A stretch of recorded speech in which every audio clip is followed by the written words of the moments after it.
All right. Good evening, everyone. How are we all doing tonight? All right, that sounds pretty good. If you haven't met me before, my name is Ben Fisher. You can call me Benny if you want, but you'd be the only person here that does. So maybe don't do that. I guess maybe my dad calls me that. I don't know. Anyway, if I haven't met you before, feel free to introduce yourself afterward. I'd love to get to know all of you just a little bit better. Before I get started here, I'm going to say a quick prayer, so please bow your head with me.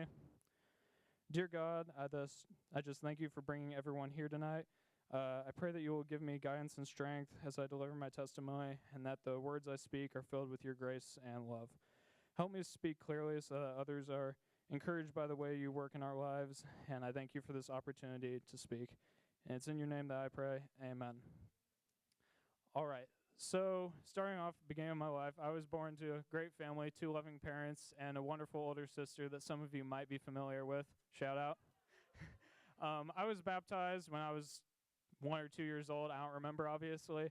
And my family grew up going to church, which usually for us just consists of going on Sundays, and then me and Ava going to like Wednesday youth group or midweek, something along those lines. And to me, going to church was going to church was really just seeing your friends, eating some cookies or donut holes, maybe playing some Gaga Ball or Nine Square, reading some Bible verses. It wasn't much more than that. It was pretty simple, you know? I had it all figured out. And also going to church camp in the summer a little bit when I got older, basic stuff like that. But I never really understood what following God looked like, I feel like. And then everything really started to change when the whole world started to change in 2020 when obviously COVID happened. And like everything else, going to church stopped for us. And for a while, me and my family would watch church services online, both from our church and from other churches. But as COVID started to kind of slow down and other activities started back up, going to church kind of just ceased to happen for me. And for context, a lot of my family professes to be Christian, but is more in it just for name than actually believing and following consistently. So after a while, and after we quit going, my priorities and heart kind of shifted to other things, such as having lots of friends, being popular, getting good grades in school, and having success in extracurricular activities. This was also right when I was starting high school, so I was kind of entering a new phase of life anyway, and Christianity and my faith kind of got put on the back burner. These became a lot important than my faith, and although I sometimes felt more satisfied as a result of these things, the truth was that I often wasn't. And on the outside, although people might have seen me as friendly, funny, and successful, on the inside, I felt more broken and honestly scared of what God probably thought of me. Despite being raised in the faith, I was afraid that God would never re-accept me or love me the same way that he would love someone who had never forsaken him. However, things began to change. Luckily, making some of those friends was worth it in the end.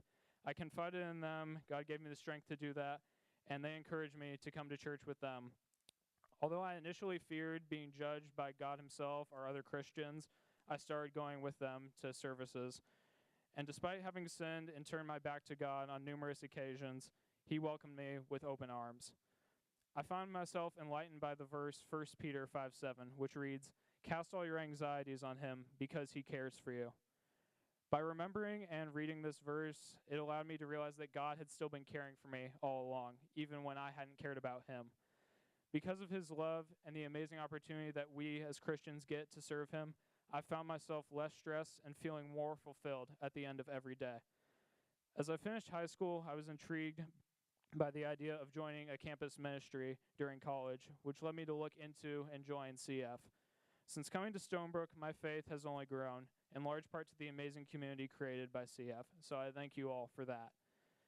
As I end tonight, I encourage all of you that if there's someone you know who might be struggling with their faith or wanting to know God better, feel free to reach out to them, because that's what made a difference for me. I'd like to finish with this verse tonight, Deuteronomy 31:6, which reads, "Be strong and courageous. Do not be afraid or terrified because of them, for the Lord your God goes with you. He will never leave you nor forsake you." Thank you.